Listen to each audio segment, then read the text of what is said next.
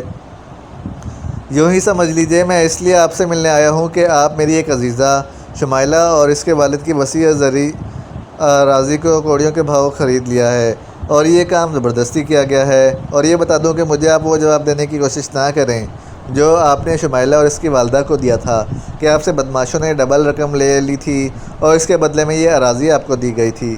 آپ نے اپنا نام خاور بتایا ہے نا؟ جی ہاں، میرا نام خاور ہے۔ تو خاور صاحب، میں نے یہ اراضی باقاعدہ قانونی طور پر خریدی ہے، میرے پاس اس کے قانونی کاغذات بھی موجود ہیں اور آپ کی عزیزہ اور اس کی والدہ نے باقاعدہ مجھ سے سودا کیا، اس کی رقم رجسٹرار کے سامنے وصول کی اور اراضی میرے نام ٹرانسفر کرائی۔ میں اس کا قانونی مالک ہوں۔ اگر آپ کو کسی قسم کی شکایت ہے تو آپ عدالت میں چلے جائیں، وہاں میرا وکیل تمام قانونی کاغذات پیش کر دے گا۔ آپ پرنس نامی آدمی کو جانتے ہیں؟ خاور نے پوچھا۔ جی نہیں، میں کسی پرنس کو نہیں جانتا اور اب میں آپ کے کسی سوال کا جواب نہیں دوں گا۔ آپ اگر خود چل کر یہاں نہ آئے ہوتے تو پھر شاید آپ اپنے پیروں پر چل کر واپس نہ جا سکتے، لیکن آپ خود چل کر آئے ہیں اور میری حویلی میں موجود ہیں، اس لیے میں آپ کو اجازت دیتا ہوں کہ آپ خاموشی سے واپس چلے جائیں، ورنہ مجھے غصہ آ گیا تو آپ کو اس کے عبرتناک نتائج بھگتنا ہوں گے۔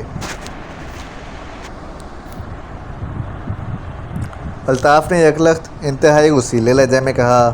اوکے الطاف صاحب، پھر ملاقات ہوگی اور یقیناً کسی اور ماحول میں ہوگی۔ میں تو صرف اتمام حجت کر رہا تھا، ورنہ مجھے انگلیاں ٹیڑھی کرنی بھی آتی ہیں، خاور نے اٹھتے ہوئے مسکرا کر کہا اور تیز تیز قدم اٹھاتا کمرے سے باہر چلا گیا۔ باہر وہ دونوں آدمی موجود تھے۔ خاور تیز تیز قدم اٹھاتا اپنی کار کے پاس پہنچا۔ اس نے کار کی سائڈ سیٹ کا دروازہ کھولا اور اس کو اٹھا کر نیچے موجود باکس میں سے ایک چھوٹا سا چپٹا پستل نکالا اور سیٹ بند کر کے اس نے پستل ہاتھ میں پکڑا اور اس کے ساتھ ہی اس نے اپنا سانس روک دیا۔ پستل کو چاروں طرف گھما کر فائر کرنے شروع کر دیے۔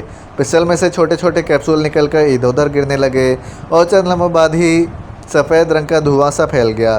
خاور نے پستل واپس جیب میں لیا اور سانس روکے کھڑا رہا۔ وہ دونوں دیہاتی جو اس کے پاس پہلے آئے تھے وہ برآمدے کے قریب موجود تھے۔ وہ اب فرش پر پڑے ہوئے نظر آ رہے تھے۔ کچھ دیر بعد دھواں غائب ہوا تو خاور نے آہستہ آہستہ سانس لینا شروع کر دیا۔ جب اسے محسوس ہوا کہ اب بے ہوش کر دینے والی گیس کے اثرات ختم ہو گئے ہیں تو وہ تیزی سے آگے بڑھا اور سیدھا اسی کمرے میں پہنچا۔ اس نے الطاف کو کرسی پر ہی بے ہوش پڑے ہوئے دیکھا، جبکہ وہاں موجود وہ تینوں افراد جو پہلے اندر موجود تھے خاور کے کہنے پر انہیں باہر بھیج دیا گیا تھا۔ وہ خاور کے کمرے سے باہر جانے کے بعد شاید واپس اندر چلے گئے تھے۔ وہ بھی ٹیڑھے میڑھے انداز میں پڑے ہوئے تھے۔ خاور نے الطاف کو گھسیٹ کر اپنے کاندھے پر ڈالا اور تیز تیز قدم اٹھاتا وہ اس کمرے سے نکل کر اپنی کار کی طرف بڑھ گیا۔ یہاں آتے ہوئے راستے میں وہ ایک ویران کھنڈر نما عمارت دیکھ چکا تھا، اس لیے اس نے فیصلہ کیا کہ الطاف کو وہاں لے جا کر اس سے پوچھ گچھ کرے گا، کیونکہ کسی بھی وقت اس کا کوئی حمایتی آ سکتا تھا۔ اس نے الطاف کو کار کی عقبی سیٹ کے نیچے ٹھونس دیا اور پھر خود ڈرائیونگ سیٹ پر بیٹھ کر اس نے کار اسٹارٹ کر کے اسے موڑا اور تیزی سے حویلی سے باہر آ کر واپس دارالحکومت کی طرف روانہ ہو گیا۔ اسے معلوم تھا کہ بے ہوش کر دینے والی اس گیس کے اثرات 2 گھنٹوں کے بعد خود بخود ختم ہو جائیں گے، اس لیے اسے حویلی میں بے ہوش پڑے ہوئے افراد کی فکر نہ تھی۔ تھوڑی دیر بعد وہ اس ویران کھنڈر نما عمارت میں پہنچ گیا۔ اس نے کار اس انداز میں روکی کہ اسے دور سے چیک نہ کیا جا سکے اور پھر کار کا عقبی دروازہ کھول کر اس نے بے ہوش الطاف کو کھینچ کر باہر نکالا اور اسے اٹھائے وہ ایک ٹوٹے ہوئے کمرے میں لے گیا۔ یہاں ایک ستون موجود تھا۔ اس نے الطاف کو اس کے قریب ہی لٹا دیا اور واپس آ کر اس نے کار کی فرنٹ سیٹ ہٹا کر نیچے سے باکس میں رسی کا بنڈل اٹھایا اور ایک لمبی گردن کی شیشی نکال کر جیب میں ڈال لی اور سیٹ اور کار لاک کر کے وہ واپس اس کمرے میں آ گیا۔ اس نے الطاف کے جسم کو اٹھا کر ایک ستون کے ساتھ کھڑا کیا اور بڑی مشکل سے اسے رسی کی مدد سے اس طرح باندھ دیا کہ اب الطاف کا ڈھلکا ہوا جسم نیچے نہ گر سکتا تھا۔ پھر اس نے کوٹ کی جیب سے شیشی نکالی اور اس کا ڈھکن کھولا اور شیشی کا دہانہ اس نے الطاف کی ناک سے لگا دیا۔ چند لمحوں بعد اس نے شیشی ہٹائی، اس کے دہانے پر ڈھکن لگایا اور شیشی کو واپس جیب میں ڈال دیا۔ چند لمحوں بعد الطاف کے جسم میں حرکت کے تاثرات نمودار ہونے لگے تو خاوند نے رسی کی بندشوں کو اچھی طرح چیک کیا اور مطمئن ہو کر وہ کھڑا ہو گیا۔ تھوڑی دیر بعد الطاف نے کراہتے ہوئے آنکھیں کھولیں۔ چند لمحوں تک تو وہ اس کی آنکھوں میں دھند سا چھائی رہی اور اس کا جسم پہلے کی طرح ڈھلکا رہا، لیکن پھر اس کا شعور بیدار ہو گیا اور اس کے ساتھ ہی الطاف کے منہ سے کراسی نکلی اور اس کا جسم تن گیا۔ یہ کیا مطلب؟ یہ میں کہاں ہوں؟ اوہ تم نے مجھے باندھا ہے؟ الطاف نے پوری طرح ہوش میں آتے ہوئے بوکھلا کر کہا۔ دیکھو الطاف، مجھے معلوم ہے کہ تم اس پرنس کے صرف اعلیٰ کار ہو، اس لیے تم میرے لیے صرف چھوٹی مچھلی ہو، اور میں چھوٹی مچھلیوں کا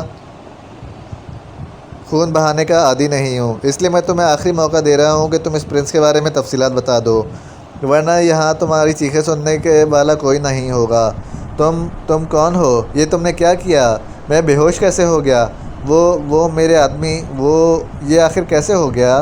الطاف کی ذہنی روح ابھی تک خراب تھی، اسے شاید یہ بات سمجھ میں نہ آ رہی تھی کہ اس کے ساتھ کیا ہوا ہے۔ میں نے تمہاری حویلی میں بے ہوش کر دینے والی گیس پھیلا دی تھی اور پھر تمہیں اٹھا کر یہاں لے آیا ہوں۔ یہ جگہ تمہاری اس حویلی سے سینکڑوں میل دور ہے۔ تم کون ہو؟ تم اپنی اصلیت بتاؤ، الطاف نے اس بار نہ سنبھلے ہوئے لہجے میں کہا، بلکہ اس نے اپنے آپ کو آزاد کرانے کی بھی کوشش شروع کر دی تھی۔ جو میں نے کہا ہے اس کا جواب دو، خاوند نے کہا۔ میں نے جو کچھ تمہیں بتایا ہے وہی درست ہے، اس کے علاوہ مجھے کچھ نہیں معلوم، الطاف نے کہا۔ اوکے، خاوند نے بڑے اطمینان بھرے لہجے میں کہا، اور اس کے ساتھ ہی اس نے کوٹ کی اندرونی طرف بنی ہوئی ایک خصوصی جیب میں سے ایک تیز دھار خنجر باہر نکال لیا۔ پہلے تو تمہیں اپنی ان مونچھوں کی قربانی دینی پڑے گی، کیونکہ مجھے معلوم ہے کہ تم لوگوں کے چہرے پر مونچھوں کی موجودگی پسند نہیں ہے۔ مونچھیں غیرت کا نشان ہوتی ہیں، لیکن تم بے غیرت لوگ، تمہارے لیے مونچھیں رکھنے کا کوئی حق ہی نہیں ہے، خاوند نے ٹھنڈے لہجے میں کہا، اور تیز دھار خنجر ہاتھ میں پکڑے وہ آگے الطاف کے چہرے پر یکلخت انتہائی بوکھلاہٹ کے اثرات ابھر آئے۔ رک جاؤ، یہ کیا کر رہے ہو؟ رک جاؤ، تم مجھے کسی کو منہ دکھانے کے قابل بھی نہ چھوڑو گے۔ رک جاؤ، میں بتاتا ہوں، رک جاؤ، اس نے یکلخت اس طرح ہذیانی انداز میں چیختے ہوئے کہا جیسے خاوند مونچھیں کاٹنے کی بجائے اس کا گلا کاٹنے کی دھمکی دے رہا ہو۔ بولو، ورنہ جیسے ہی تمہاری زبان رکے گی میرا ہاتھ حرکت میں آ جائے گا اور تمہاری مونچھیں تمہارے قدموں میں پڑی ہوں گی، خاوند نے سرد لہجے میں کہا۔ اسے معلوم تھا کہ اس طرح کی مونچھیں پالنے والے مونچھوں کے بارے میں بے حد حساس ہوتے ہیں، اس لیے مونچھوں کے خاتمے کی دھمکیاں ان کی زندگی جانے سے بھی زیادہ اہمیت رکھتی ہیں۔ پرنس دارالحکومت میں رہتا ہے، اس کا نام جیمز ہے، وہ حال ہی میں کارمن سے آیا ہے، اس نے یہاں آ کر کنگ کلب خرید لیا ہے، وہ منشیات اور اسلحے کی اسمگلنگ بھی کرتا ہے، اس پورے دارالحکومت پر اپنا قبضہ کر رکھا ہے، لیکن وہ کسی کے سامنے نہیں آتا، صرف اس کا نام اور حکم چلتا ہے۔ الطاف کی زبان تیزی سے رواں ہو گئی، مونچھیں کاٹنے کی دھمکی نے واقعی اس کے کسبل نکال دیے تھے۔ کہاں مل سکتا ہے یہ بتاؤ، خاوند نے کہا۔ مجھے نہیں معلوم، وہ کسی کے سامنے نہیں آتا، البتہ کنگ کلب میں ٹونی اس کا خاص آدمی ہے، وہی سب معاملات کو ڈیل کرتا ہے۔ پرنس انتہائی خوفناک آدمی ہے، وہ انسانوں کو مکھیوں کی طرح مار دیتا ہے۔ تمہاری اس گروپ میں کیا اہمیت ہے؟ میں تو اس کا کارندہ ہوں، یہ اراضی جو میں نے لی ہے صرف میرے نام ہے، ورنہ اس کا تمام حساب کتاب اور اس کے آدمی آ کر لے جاتے ہیں۔ اس اراضی میں ایسی کون سی بات ہے جس کی وجہ سے اس نے اس قدر چکر چلا کر اراضی خریدی ہے؟ اس اراضی سے ملحقہ پہاڑی علاقہ ہے، وہاں سنا ہے کہ اس کے منشیات کے بڑے بڑے اسٹور ہیں، اور اس اراضی میں اس نے ملحقہ وہ زیر زمین بڑے بڑے گودام بنانا چاہتا ہے، اپنا بڑا اڈہ بنانا چاہتا ہے۔ میں نے سنا ہے کہ اس کا تعلق کارمن کے کسی بہت بڑے سنڈیکیٹ گروہ سے ہے، اور وہ یہاں اس گروہ کا نمائندہ ہے، اور اس طرح پاکیشیا پر اپنا تسلط قائم کرنا چاہتے ہیں، الطاف نے جواب دیا۔ اوکے، تم نے اپنی مونچھیں بھی بچا لیں اور اپنی زندگی بھی، لیکن یہ بات سن لو کہ اگر تم نے اس گروہ کو میرے بارے میں کچھ بتانے کی کوشش کی تو پھر تم پاتال میں چھپ کر بھی زندہ نہ بچ سکو گے۔ خاوند خنجر کو واپس کوٹ کی اندرونی جیب میں ڈالتے ہوئے بولا، میں کچھ نہیں بتاؤں گا، ویسے بھی اگر اسے یہ معلوم ہو گیا کہ میں نے تمہیں سب کچھ بتا دیا ہے تو وہ مجھے اور میرے خاندان کو ایک لمحے میں ہلاک کر دے گا، الطاف نے کہا تو خاوند نے اس بات میں سر ہلا دیا۔ دوسرے لمحے اس کا ہاتھ بجلی کی سی تیزی سے گھوما اور الطاف کے حلق سے نکلنے والی چیخ سے یہ ٹوٹا پھوٹا کمرہ گونج اٹھا۔ الطاف کے سر پر پڑنے والی ایک ہی ضرب نے اسے بے ہوش کر دیا تھا۔ خاوند نے رسی کھولی اور بے ہوش الطاف کو وہیں زمین پر ڈالا، اور پھر بنڈل بنا کر وہ کمرے سے نکل کر واپس اپنی کار میں آ گیا۔ تھوڑی دیر بعد اس کی کار انتہائی تیز رفتاری سے واپس دارالحکومت کی طرف اڑی چلی جا رہی تھی۔